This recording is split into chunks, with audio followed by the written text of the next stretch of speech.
In front of me is Samsung Galaxy F15 and today I would like to show you how you can connect it to printer.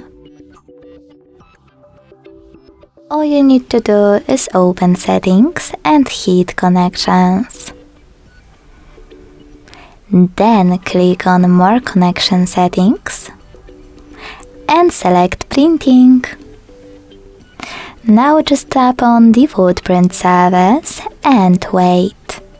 Your device is looking for a printer and when it finds one, it will connect to it. To use a different service, disable this one first thanks to blue switcher. Install a perfect one by going into Play Store or clicking on download plugin here. Oh, something went wrong, so we'll go into Play Store. Type in printing service.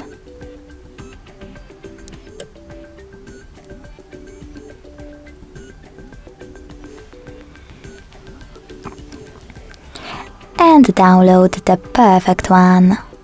When it's ready, it will appear in your printing settings and connect you to your printer. Thanks so much for watching. If you enjoyed this video, don't forget to leave a like, comment and subscribe. Bye!